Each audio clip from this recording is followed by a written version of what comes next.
I would like to welcome everybody. Obviously, it would be so much more exciting to be able to welcome people back in the museum, but is clearly is not going to happen for a little while. But housekeeping first of all.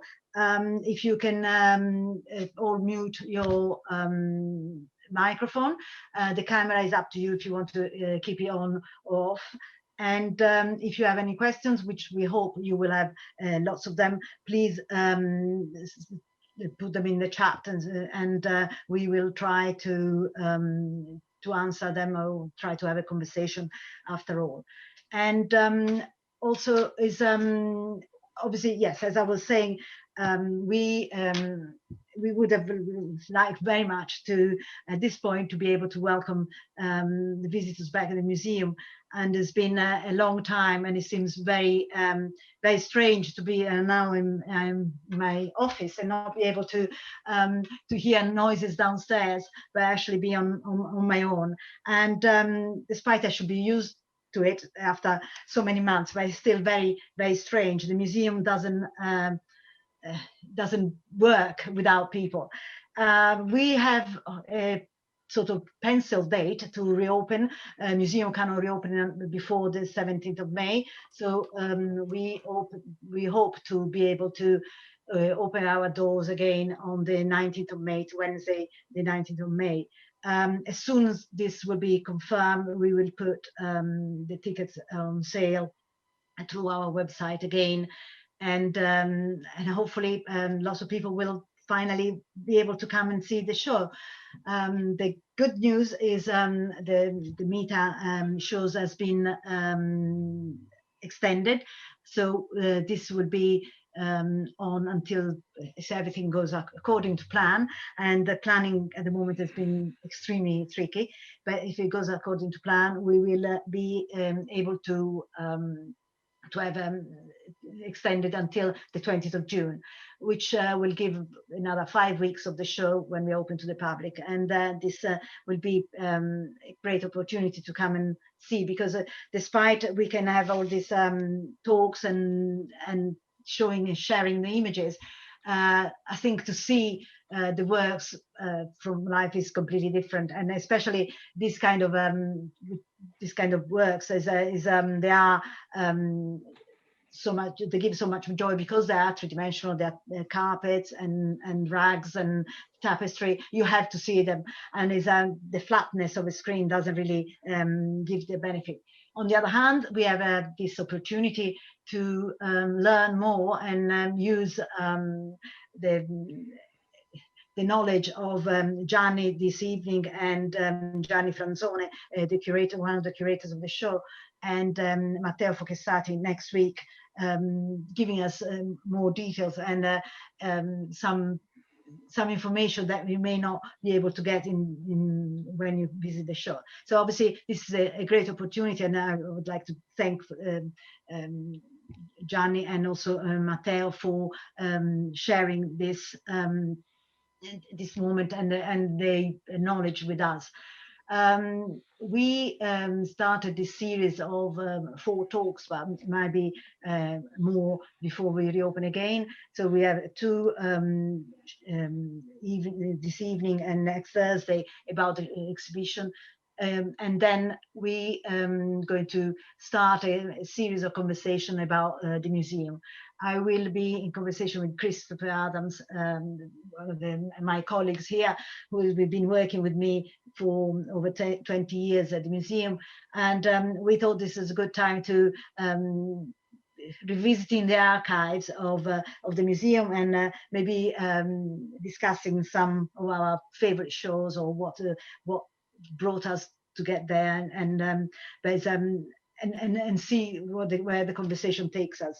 So obviously, as you book this evening, you can book online, and they're all free for the next couple of weeks, and 3 weeks again. And at this point, I would like to start my beginning with my question with Gianni. We this evening looking at the early production of MITA, and mainly and also the figure of Mario Alberto Ponis, who's the person that actually started the company. And I think it's a very interesting person, and very interested to see how this developed from his idea. I think Gianni will share yeah, it is, as already happened, and his PowerPoint, and also obviously certain lots of information that would be on the catalog, which is despite the museum being closed, our shop online is still open, and we and not only for the selling of the catalogs, but also some other of the objects we produce for MITA, which probably will fit very much with the spring. I think this exhibition will be was going to be spring last year, but I think is the fact we still have it in springtime would be very fitting. And from now, as I welcome again Gianni, and I will probably ask my first question, and then we can start this conversation. Yes, how did the Mario Alberto Ponis started the company, and how what was the idea to start with, and how did it progress? Okay, thank you to Roberta for introducing me, and welcome to everybody. So sorry for my English, but you have to stand for half an hour this English spoken by an Italian. And so the first question by Roberta is very interesting. Because the exhibition and the MITA is also the story of a man, and this man is Mario Alberto Ponis. In this moment that we are so interested in narratives. It's a real narrative because this adventure of rugs, carpets, tapestries, textile, furnishing textile, and so on, is also the story of Mario Alberto Ponis. Mario Alberto Ponis began with MITA, so established MITA. MITA is Manifattura Italiana Tappeti Artistici, an acronym of Italian Artistic Rugs Manufacturers, in 1926 in Nervi, which is a seaside resort near Genova. But when Ponis established MITA, he was already 33 years old, so it was not so young, and he had a past beyond his shoulders. He was born in Florence, he studied in Turin, but he was an accountant. He was a bookkeeper as a school education. Then he moved to Switzerland. Here we have a picture of him young in Zurich. In Zurich, he was a bookkeeper. He did the bookkeeper for a firm selling alcoholic beverages. But his passion at that time was the flight. And he got the patent to become an aviator. And in fact, he participated in World War First one as a pilot, as an aviator. This other images is at the end of the First World War, when he came back to Italy from Albania, because the last period of war he was in Albania. And here are two images of him during the war as a pilot. When the war finished, Mario Alberto Ponis studied for a while engineering, and then he decided to begin to work.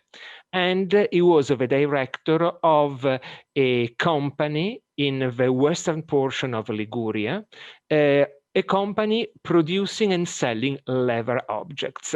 But when he accepted this job, the company was at the bad problems. So in a while, the company went bankrupt. And so this is a picture of 1924. 2 years later, he moved to Nervi, and in Nervi, he founded the MITA. So we are now at the beginning of this textile adventure. Is obviously when when it started as we know that it actually started very traditional, with very traditional rugs and patterns, but soon became much more daring and much more modern. How did he sort of realize, in fact, that actually there was scope for going from traditional carpets, traditional rugs, to more designers-led kind of production? But so it's interesting because, as I told before, Mario Alberto Ponis had nothing to do with rugs and carpets before he decided to establish MITA. But when he decided, he had very clear ideas.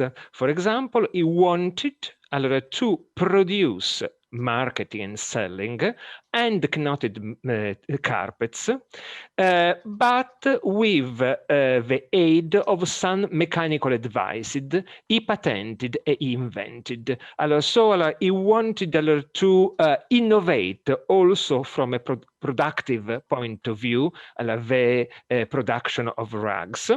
And at the beginning, he began with carpets, with rugs in the Eastern tradition, Persian and so on. Here you have 2 examples of the carpets at the very beginning. For example, these are 2 rug design of 1927, the year later, when he he established MITA. But at the same time, he had this idea, so to have reconcile, to put together a traditional production, but also a more modern production, a more innovative production. And please keep in mind that this is a trend in Italy, but not only in Italy, in the field of decorative arts at the beginning of the 20s. So there is like this need to have some derived from tradition, but also this tradition completely renovated. This idea of modernity, this idea of innovation is typical at the beginning of the 20s of the European decorative arts. For example, in Italy, at the beginning of the 20s, the important exhibition of decorative arts in Monza and then in Milan was established, really with the purpose to innovate the Italian production of applied arts, and also to create connection between the Italian production and the foreign production, French, German, English production, so of countries which were more advanced in industrialization, in industrial production. And so, for this reason, Mario Alberto Ponis was intuitive, intelligent, a little brave, also a little Gascon, decided to have a traditional production and also a more innovative production. And the first artist he had in touch to create some modern products was Fortunato De Pero. Fortunato De Pero is one of the most important futurist artists and one of the most important devoted to decorative arts. In 1919, he founded with his wife Rosetta a Casa d'Arte, so an atelier producing decorative arts. And, for example, his famous patchwork tapestries were exhibited successfully in Paris in 1925 at the Esposizione Internazionale des Arts Décoratifs et Industriels Modernes, but also the year later in 1926 at the Biennale in Venice. And so you can see how different this design are. It's the year when De Pero also published the famous bolted book. You can see this bolted book, so a very innovative in design also as far as concerns the idea of the book. These are two other rug design by De Pero for MITA. The relationship between De Pero and Ponis was very short because they meet in 1927, but in September 1928, De Pero left Italy to go to New York, and it remained in New York until 1930. Allora, so this relationship was interrupted, and but Ponis continued to produce rugs on De Pero's design. And this is, so all this design belong to the MITA archive. This is interesting because this is a picture in the April 1930 issue of La Casa Bella. La Casa Bella is one of the most important Italian magazine of decorative arts of that period. It means the nice home, and this is a picture where you can see these furniture pieces designed by Oscar Sacorotti, a young Ligurian artist, and this is a rug executed by MITA on a De Pero design. So in a sense, can we say that De Pero sort of gave the beginning and the idea of working with contemporary design, and actually, even if his relationship with Ponis was very short, it actually was the beginning of a new world that Ponis started to experiment in. Yes, because yes, in 1928 there were two important collaborations for Ponis. One with De Pero, and please remember that De Pero came to Ponis through Fedele Azzari. Fedele Azzari was another futurist artist fond of aviation. So the two aviators, Fedele Azzari and Mario Alberto Ponis, were friends, and Fedele Azzari introduced Mario Alberto Ponis to Fortunato De Pero. But in 1928, Mario Alberto Ponis got into collaboration with a Genoese architect. The name is Mario Labò, very sophisticated, very intellectual, and so on. He was the curator of the Ligurian sections at the exposition in Monza in 1923, 25, and 27, and began an important collaboration.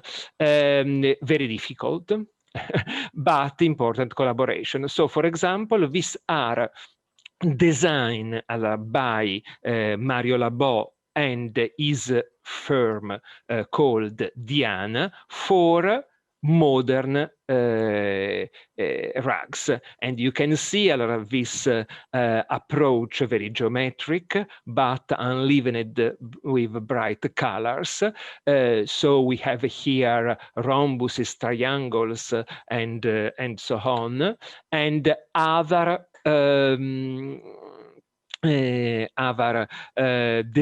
rug design by Mario Labò. What is important for Mario Alberto Ponis in this relationship with Mario Labò? Three reasons above all. One, the idea, the possibility to get in touch with some young artists who worked with Labo. The second one, because until this moment, Mario Alberto Ponis and MITA executed design done by other. Now, Mario Alberto Ponis want to create his line, so to produce and to execute rugs on his on design chosen by him, selected by him, and this is very important. And then, because Labo, and we will see later, put in contact Ponis with Gio Ponti. Gio Ponti, who is at that moment one of the most important personalities in the field of decorative arts in Italy. You can see a geometric approach, but sometimes there is also a figurative subjects, but completely stylized or simplified. These are birds, these are flags, these are fishes, so completely stylized. This idea also of this bidimensionality, which is typical of a design in this moment. This is other design by Mario Labo. For example, here we have something going towards informale in a certain point of view. And I told you about Gio Ponti. This is La Casa Bella, and this is Domus, the famous magazine. Gio Ponti founded in 1928 for the renovation of decorative arts in Italy, and Domus was the first magazine in Italy to publish articles and images of MITA's rugs.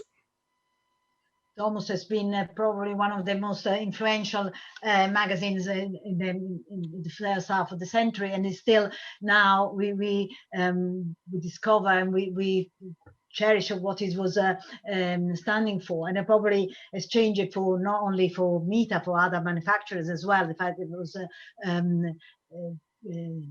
displayed and also been reviewed in the magazine, changing the course of many other design companies in Italy. So basically for Ponis as well, it was the beginning of the major change, and also the success of the company from Domus, and then the Triennale. There was maybe you can now talk about that as well. Yes, because in the same moment when Ponis met Gio Ponti is also the moment of the fourth international exposition of decorative and industrial art in Monza, and we are in 1940. And it's interesting because it's the moment also when there is the break with Mario Labo. So Ponis and Mario Labo, there is like a struggle, because Labo had the idea, the correct idea, the Ponis wanted to launch also modern rugs, and so he had the idea that there was a competition between among these modern rugs. So, for this reason, for example, these are the first rugs executed by MITA and published in the pages of Domus. And here we can see the rugs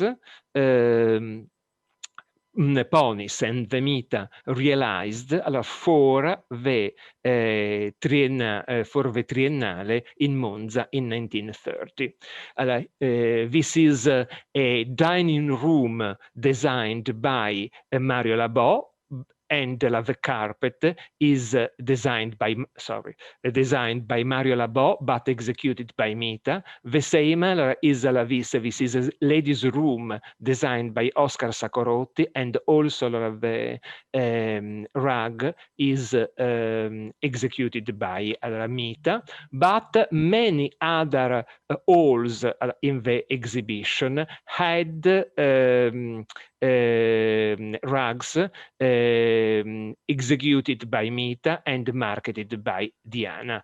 For example, this is the Pony Room by Giulio Rosso. This is a living room for this firm in Lissone. You can see that the design of a carpet, it's always the same. So a geometric composition, the color are bright, very clean, and also with and here there are some examples. There is a correspondence also with the production of other important manufacturers, not only in Italy, but also in other countries. Here we have some images regarding Italian companies, but for example, here we have some rugs exhibited in the Belgium pavilion, in Austrian pavilion, in French pavilion.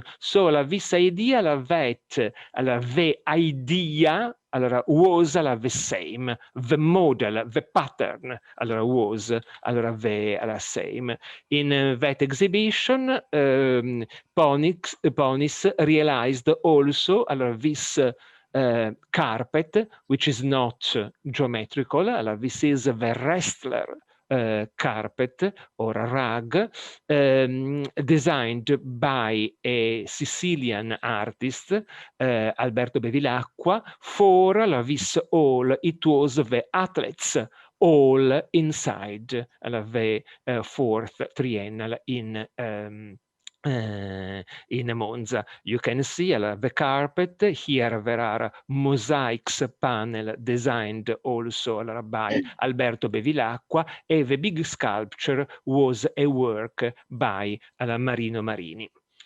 And in the same period, also probably the most important Italian sculpture of the first half of the 20th century collaborated with MITA, always through Labò. It was Arturo Martini.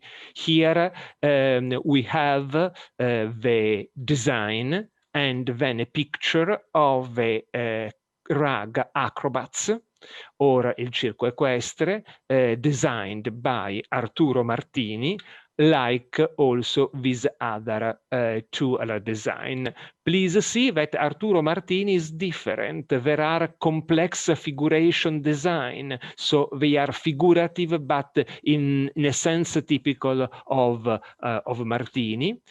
And the relationship with Martini was important because in the private art collection of Mario Alberto Ponis, there were some ceramic pieces and other works realized by Arturo Martini. For example, these are some objects in earthenware. This is the English girl. This is the suicide of a romantic woman. And this is the bathers. And this is a very important panel, a gypsum panel, exhibited at the Biennial in Venice. And the name is The Storm. Also, I think it's quite interesting, the fact the relationship with the artist that was the beginning of his own ideas. But also, I think is because this is a company we talk about was a manufactura, but it's actually this kind of rugs are sort of unique, so they're not mass produced. And I think that will change. And in the exhibition, we see the changes between pre-war, and that's what we are talking this evening, and what happens after the Second World War, when the company becomes much more commercial, in inverted commas. So it's actually, these are still, we are talking about, yes, they are technology and modern methods, but they're still works of art, definitely, and very unique pieces.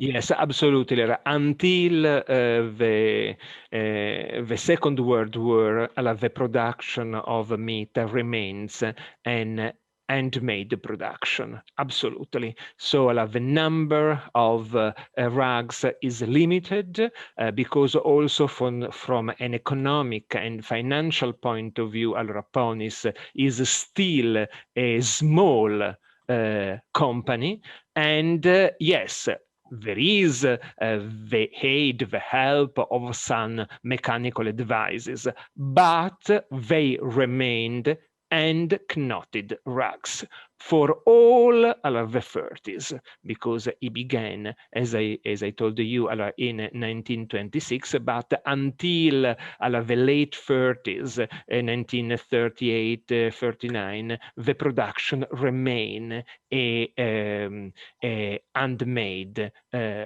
production, absolutely. So the idea of mass-produced production is not in Ponis purposes. For example, there is in the archive many letters he wrote to his agents, because also in the selling of his product there is this idea that the client must be curated, must be followed. So there is still an idea of an artisanal production also in the relationship with clients. Also, I think it's maybe that there's probably now, I don't know, you were showing other works, but also I think is that we introduced the fact that things change during the war. So what would be the next, what happens next, or why the company changes so dramatically after the Second World War? Yes, because to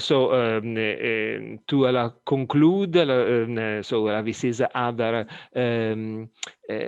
rug design by Gigliotti Zanini, who is an important Milanese architect, and here only to let you see, there are some design realized by Gio Ponti and the circle of Milanese architects around Gio Ponti. So Paolo Buffa, Giovanni Muzio, and so on. You can see that there is always this geometric composition, but also the introduction of these decorative motifs like fluttering banners, flags, arrows, and animals, plants. So all of this decorative repertoire, which is typical of the Milanese deco in Italy, with also this ironic and witty approach, which is typical of the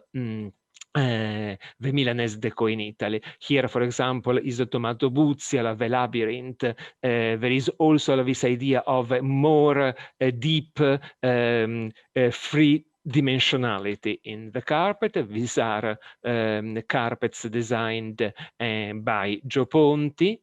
This is by Paolo Buffa, the arrows, which is a typical decorative repertoire. This is Emilio Lancia, and this is again Tommaso Buzzi. And when you will have the possibility to see the exhibition, in the exhibition there is this